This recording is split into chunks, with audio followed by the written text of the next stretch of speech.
السلام عليكم متابعي قناة متنوعة مع أم طه وعمران. مرحبا بكم معايا في فيديو جديد، نهار جديد. اليوم إن شاء الله نحاولوا نبعدوا شوية من الفيديوهات ومن لي برودوي ومن المنتوجات اللي كنصور لكم. نحاولوا نناقشوا شوية في واحد الموضوع اللي كيعجبني بزاف وتيثير الانتباه ديالي، بغيت اليوم نناقشوا معكم. نتمنى ينال الإعجاب ديالكم. فالموضوع هو: ما دمنا احنا فوق الأرض وما دمنا عايشين، ضروري كل واحد فينا كيواجه مشكلة في الحياة. فهاد المشكل هادي ما كنعرفوش الاساس ديالها منين جاي. كتكون عندنا تراكمات، تتلخبط عندنا الاحداث في دماغنا، ما كنبقاوش عارفين تا اساس المشكل منين جاي. وهو الاساس ديال كل المشاكل كتبقى في واحد الجانب ديال البرمجه اللغويه العصبيه. كتلقى راسك عندك مشكل ما عرفتش تخرج منه، اللي هو مثلا يقدر يكون مشكل في الدراسه، مشكل في العمل ديالك، مشكل في تعاملك مع الناس. مهم مشكل في واحد الجانب معين. انت كتبقى تدور وكتلف وكتقلب وما كتلقاش حل لهاد المشاكل. علاش؟ لانك ما كتقدرش تحيد القيود ديال البرمجه اللغويه العصبيه. هاد الكلمه هي اللي دار عليها كل شيء. شنو هي البرمجه اللغويه العصبيه؟ انا ما غنفسرهاش بطريقه علميه اولا غنقرا شنو هو التعريف ديالها وغادي نقوله بالحذافير ديالو، ولكن غنقول من بناء من تجربتي الشخصيه، على حساب ما فهمت، على حساب الفيديوهات اللي تفرجت فيهم، على حساب المقالات اللي قريت، على حساب لي كوتش اللي تفرجت في فيديوهات ديالهم وكيفاش فسروها، ولكن غنفسرها بواحد الطريقه كتنطبق على حياتنا اليوميه. فإلا جينا ولاحظنا مزيان غادي نلقاو ان ما كاينش شي دخان بدون نار. هذيك الدخان اللي كيبان لينا في الهواء راه تحت منه واحد العويفيه عاطينا هذاك الدخان. هذيك العويفيه هي اللي كنقلبوا عليها حنا، هي اللي كنمثلوها بواحد لو فون، شنو كاين في العمق. يعني كل واحد فينا عنده اعماق، في اعماق ديالو افكار كتجره، عنده احداث كتراكم عليه. لابد لان هذه هي الحياه. ما يمكنش غنعيشوا الحياه غير بحلاوتها وما نعيشوهاش في المروره ديالها. هي الدنيا، لان حنا ربي خلقنا فوق الارض وخاصنا نعيشوا بطريقه ديال الوسطيه والاعتدال. ما نعيشوش كنقلبوا غير على الحاجه الزوينه، ولا جاتنا شي حاجه خايبه كنديبريماو في اول لحظه وصافي وكلاشيو كل شيء. لابد دائما اننا نحاولوا نستمروا بكل الطاقه اللي كاينه عندنا. ولكن كيفاش غادي نتخلصوا من ديك البرمجه؟ لان هذه البرمجه بناء على هي واحد المعلومات كتخزن في العقل اللاواعي، وهذا العقل اللاواعي ما تيميزش ما بين الحقيقه وما بين الخيال. شي حاجه اللي حقيقيه، الا فكرتي في الجوع غادي يجيك الجوع، غتقول انا جيعانه غادي تحس بالجوع، لان هذاك الشيء كيعطي واحد الميساج. داك العقل اللاواعي تعطينا واحد الميساج اللي كيخلينا يتحول لنا لشعور، الاحساس. يعني كنعودوا نحسوا داك الشيء اللي كنامنوا به في اللاوعي ديالنا، صافي كنحسوا به. الا قلت انا انسان فاشل راه غنبقى فاشل في تصرفاتي. كينطبق داك الشيء على السلوكيات، كتعود في الاحداث ديالك اليوميه وما كتعرفاش انت منين جايه. ولكن هذاك الشيء راك انت مخزنه، سواء من افكار تراكمت عندك في الطفوله، سواء من مواقف عشتي فيها لمده وباقي ما تخلصتيش منها، سواء من طاقه سلبيه عندك متراكمه. لابد ما الا غتبحث، الا كنتي كتحس براسك انك كتفشل في بعض الامور، ما غنقولش عليك انسان فاشل، لان الانسان هو اللي كيتحكم في راسو واش يكون فاشل او لا ناجح. الا شفتي راسك كتفشل في بعض الامور، عرف انك انت اللي كتامن بالفشل. الا كنتي كتشوف راسك انك انسان ناجح، فراك انت اللي كتبرز لنفسك داك النجاح وكتدعم دوك الجوانب اللي كيخليوك تنجح. راه هذه هي البرمجه. الا قلتي انا كسول، راك غتبقى كسول.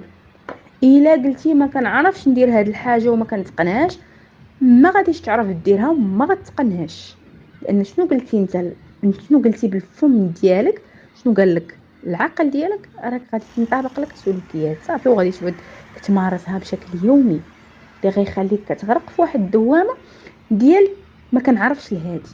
ما كاينش واحد فينا زاد معلم، ما كاينش شي واحد فينا زاد عنده مثلا في بلاصه جوج يدين زادوا عنده ثلاثه. فنجلس مع راسي نفكر علاش هاد الانسان كنشوفو ناجح وعلاش انا كنقول على راسي انسان فاشل. واش هذاك عنده ثلاثه اليدين؟ هذاك عنده جوج يدين كيف ما انا عطاني الله انا جوج يدين. واش هذاك حسن مني؟ باش حسن مني؟ غاب حسن مني بالعمل، بالجد، بالطريقه اللي هو راسمها في حياته، بالتخطيط. يعني النجاح ما كيجيش من الفراغ. هذا الشيء راه قلناه في فيديوهات سابقه.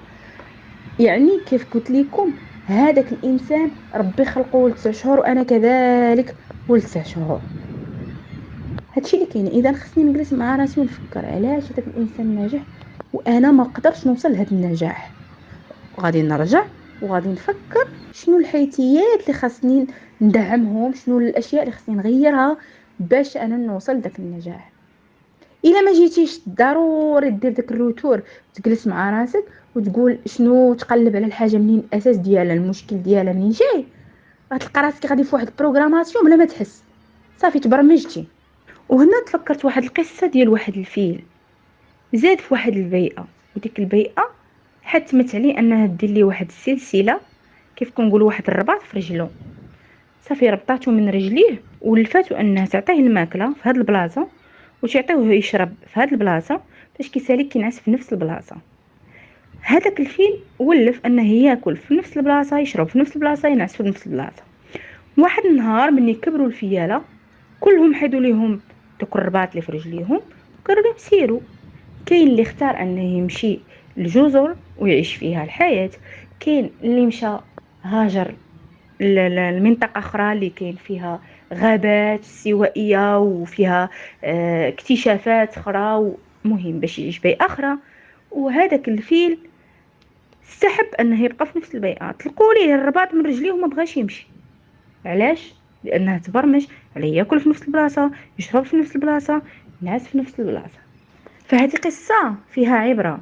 العبرة من أنه راه البرمجة اللي تبرمج عليه هذاك الفيل راه شكون اللي الاساس ديالها هي البيئه، وعلمته غير ياكل ويشرب وينعس. ولكن واحد النهار ديك البيئه لاشاتو، قالت لي صافي سير، عطاتو فرصه، ولكن هو حب انه يبقى في نفس السيتوياسيون، ما بغاش يغير من راسو. فكذلك شأننا احنا كبشر، راه احنا واخا كبرنا في بيئه مثلا عفوا مثلا تقولي لا راه فيها مثلا نقص في ما هو مادي ولا راه بغيت ندير، ولكن واحد النهار راك كبرتي وليتي انسان ناضج، راك ما بقيتيش عندك 4 سنين باش غادي يبقاو يعطوك تاكل وتشرب وتنعس في نفس البيئه. اولا كبرت في بيئه متعصبه متزمتين، لا ما خلاونيش نتعلم الفن، ما خلاونيش نتعلم السياقه. اذا انت اللي اخترتي انك ما تتعلمش داك الاشياء، راك انت وليتي دابا نسى البيئه ديالك، نسى فين انت نشأتي. فعلا كيقولوا الانسان ابن بيئته، ولكن راه سي بوسيبل انت تغير من راسك، انت بعدا تامن بذاتك وتصالح معها وما تخدم على راسك تغير من نفسك. ما يمكنش. راه حيت الله تبارك وتعالى شنو كيقول لنا بعد بسم الله الرحمن الرحيم، لن يغير الله ما بقوم حتى يغيروا ما بانفسهم. اذا راه التغيير غيبدا منك، غينطلق منك. ما تبقاش عايش في نفس البرمجه اللي تبرمجتي عليها ديال انك الا ما عطاكش تاكل ما تاكلش، ولا ما عطاكش تشرب ما تشربش، ولا ما عطاوكش تلبس ما تلبسش. راه ما كتنحاصرش الحياه في اللبس وماكله وشراب ونعاس. راك خاصك تخرج شويه من دائره الراحه، لان دائره الراحه ما الانسان كيولفها، يعني كيولف واحد البرنامج كيمشي عليه. راه ضروري من التغيير، غيروا لابد. راه تفكرت واحد الكوتش الله يذكرها بخير، كانت كتقول لنا الطريق اللي مشيتي معاها حاول انك تغير نفس الطريق ما ترجعش معاها. هادشي غير الا كنتي غادي مثلا الخدمه كتمشي في نفس الطريق، تمشي وتجي في نفس الطريق، تمشي وتشوف نفس الاشخاص وتعاشرهم وتسلم عليهم، غير الطريق. مثلا كندوز من الدرب ندوز من الدرب اللي من وراء الدار مثلا. لان في التغيير كتلقى بزاف الاشياء كتكتشفها. يعني راه ما يمكنش انت في نفس البيئه وفي نفس البرمجه وفي نفس الاحساس، في نفس اللباس، في نفس البلاصه فين كتنعس، راه ما يمكنش. راه غادي تبقى كتامن بنفس الافكار وغتحس بنفس الاحساس وغادي تعيش نفس الظروف وغادي تحتم على راسك تبقى في واحد الدوامه كدور فيها في نفس الحلقه. ما غتلقاش لراسك حل لهذا المشكل. لان هنا ما ذكرت انه مشكل لا مشكل، لان حنا كنعيشوا شي حوايج وما كنعرفوش منين جايين. كيف قلت قبيله، راه المشكل ديالك مثلا ما كينحصرش هذا الشيء اللي هضرت عليه، راه ما كينحصرش غير في مثلا في ماكله وشراب وخدمه، لا راه حتى في الطريقه ديالك ديال الكلام ديالك والتواصل ديالك مع الناس. مثلا انت كتقولي لا انا ما كنتفاهمش مع هذا النوع ديال الناس، لا راه مشكل. راه انت خصك تتعامل مع جميع الاصناف ديال الناس، لان راه الناس ماشي كلشي غادي يصفق ليك، وماشي كلشي غادي يشجعك، وماشي كلشي غادي يتعامل معك زوين. دونك شنو انت غادي تبقى كتعرف بروغرامي على الناس الزوينين صافي فقط في حياتك. الا شجعوك غتكون انسان ناجح، الا ما شجعوك شوف شلوك وعطاوك افكار سلبيه غادي تكون تكون انسان فاشل. اذا انت شنو غادي تلقى راسك انت خطه من ضمن خطط الناس، يعني هما اللي كيخططوا لك وهما اللي يعلموك شنو دير. ولا ما كانوش الناس ما تقدرش تعيش، ولا ما كانوش الافكار الايجابيه في حياتك الناس اللي يعطيوها لك، ديما انت كتوكل حياتك كلها لناس اخرين انهم يتحكموا فيك. علاش؟ لانك انت اللي عطيتيهم يبروغراميوك بحال شي بيسي كيفاش كيتبروغراما. صافي كيعرف غير ديك البوطونه اللي كنشعلو هذيك يعني الزر اللي كنضغطوا عليه كيشعل، الزر كنضغطوا عليه كيطفى. صافي انت بحال هذاك انت صنف راسك بحال شي حاسوب. انت راك ماشي حاسوب، انت راك بشر، ربي عطاك عقل باش تفكروا. راه الفرق بيننا وبين الناس اللي كنشوفهم واصلين وناجحين وهما تيوظفوا العقل ديالهم بواحد النسبه، وحنا كنخليو العقل ديالنا مثلا راكد وما كنبغيو خليه جامد. ما كنبغوش نفكروا، ما كنبغوش شويه نخططوا، ما كنبغوش نقلبوا على الطريق السهله، كنمشيو ديما للطريق الصعيبه، وكنشدوا مصيرنا وحياتنا وكنصنفوهم مع واحد الناس مثلا. علاش؟ لانني انا خويا كبرت في ديك البيئه، انا ما نقدرش نبعد من واحد لونطوغاج كبرت فيه ومن صحابي ومن عائلتي، ولا وخصني نبقى حيت انا ما قادرش. راك انت اللي كتعطي للعقل ديالك انك ما قادرش. العقل كيف ما عطيتيه كيحس صافي داكشي اللي حس اللي قلتيه في دماغك في لانكونسيونس ديالك هو اوتوماتيكمون اللي غادي ديرو. كون اكيد الا امنتي بالفشل غتبقى حياتك كلها انك انسان فاشل. الا قلتي غير ما قدرش نطلع دابا للسطح للدروج كنعيا، راك غتعيا. كون اكيد انك غتعيا. راه لا بغيتي طلع للسطح مثلا وتقول راه ما نعياش، قول ما غنعياش. واخا انت كتشوف الطاقه السلبيه ديالك ديال الدروج كيعيو، ولكن انت عطي لعقلك باش تبرز لك احساس. ربما انا فسرتها بجميع الطرق، نتمنى تكونوا فهمتوني، الميساج ديالي يكون وصل.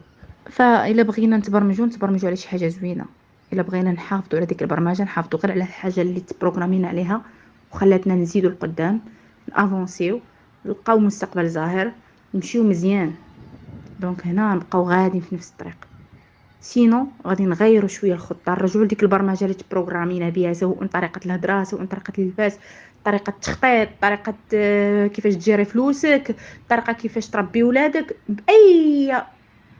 باي ثمن خاصني نرجع ونتعلم انني ديما نرجع لديك الحاجه ونبحث في الخبايا ديال اساس المشكل منين جاي. كيف قلت لكم راه ما كاينش شي دخان بدون نار، لابد ما تكون العافيه. ديما نفكروا على الاساس المشكل منين جاي ونحاولوا نمشيو لذاك المشكل ونعالجوه. هذا ما كان.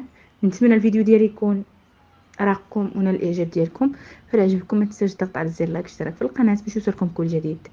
كيف ما كيعرفوا بزاف الناس اللي ما كانوا متبعيني في واحد القناه اخرى كان التخصص ديالي اللي غنمشي فيه انا واحد الاستاذه، للاسف شاءت الظروف اننا ما بقيناش مع بعضياتنا لان الحياه كتبغي هكا. يعني بعض المرات كتقسم عليك شي حاجه وانت كتكون ملزم مرغوم ماشي باختيارنا، هي سافرت وداكشي. ونتمنى ليها التوفيق في حياتها من هذا المنبر هذا. وكنا غاديين في هذا الطريق هذه، وكان هذا الدومين هذا كيعجبني بزاف. هذا الشيء ديال الكوتشينغ، كيفاش نفهم طريقه الاشياء منين جايه، حقيقه الاشياء، كيفاش نرياجي، كيفاش نتحكم في الانفعالات ديالي، كيفاش نتخطى الفشل. هذا الشيء هذا ما كيوقفش عند اننا ما كملناش في ديك القناه. درت هذه القناه بغيت نكمل في نفس النهج ونكمل في نفس لو تيم ونفس المحتوى، ولكن للاسف كنلقى كاينين عوائق ما غاديش نرجعوا لهم. يعني نقول نلقى كيف كيقولوا نلقى ديك نلتمس الاعذار لنفسي. لا، انا كنحب هاد الكوتشينغ وغنبقى نحبها حتى لاخر نهار في عمري لانها فهمتني حقيقه الاشياء. انا في عمري 32 سنه عشت فيها حياتي كامله، يلا تعلمت كيفاش نجري الاشياء، يلا فهمت شويه حقيقه الاشياء من جايه. لان ما يمكنش ما تفهمش الحاجه شنو الاساس ديالها، كيفاش انا كنتعصب، علاش انا كنفعل، علاش انا انسان كنتعصب بالزربه. خاصني نميتريزي راسي، ولكن باش نميتريزي راسي خاصني نخدم عليه، خاصني نخدم على راسي. كيفاش نكون مزيان مع الناس كاملين، انا ماشي نوبل، انا ماشي واحد الانسان منزه من الاخطاء، ولكن على الاقل كنتحكم في الانفعالات ديالي، وما كنخليش الانفعالات ديالي تتحكم فيا. انت هنا انا انسان مزيان، راه هذه هي هادشي اللي كنبغي، انا هادشي اللي بغيت نكمل فيه. ولكن نتمنى من الله سبحانه وتعالى مستقبلا، كيف قلتها لكم وغنعاود نقولها، مستقبلا ان شاء الله، هذا هو الطريق ديالي، هاد لاشين ديالي غتكون مبرمجه غير على هاد المواضيع هذه. نتمنى ان شاء الله ان يعجبكم هاد لو تيم، ومستقبلا تسناوني في فيديوهات اللي غادي يكون التخصص ديالي في هذا الشيء، بعد ما نحصل على شواهد عليا، وغنوريكم كل شيء ان شاء الله، لانني بروغرامي شي حاجه ونتمنى من الله نوصل ليها عاجلا ام اجلا باذن الله تبارك وتعالى الا بغى. وغادي نبارطاجي معكم كل شيء. نتمنى لكم التوفيق حتى نتوما في حياتكم، نتمنىكم تكونوا ناس مبرمجين على شي حاجه الايجابيه. الحاجه السلبيه سيروا عاودوا بروغرامي راسكم على حاجه زوينه، حيدوا السلبيه من حياتكم، فكروا بايجابيه، كونوا ناس ايجابيين، تعاشروا مع الناس الايجابيين. حتى هنا نقول لكم السلام عليكم، الى اللقاء فيديو قادم ان شاء الله.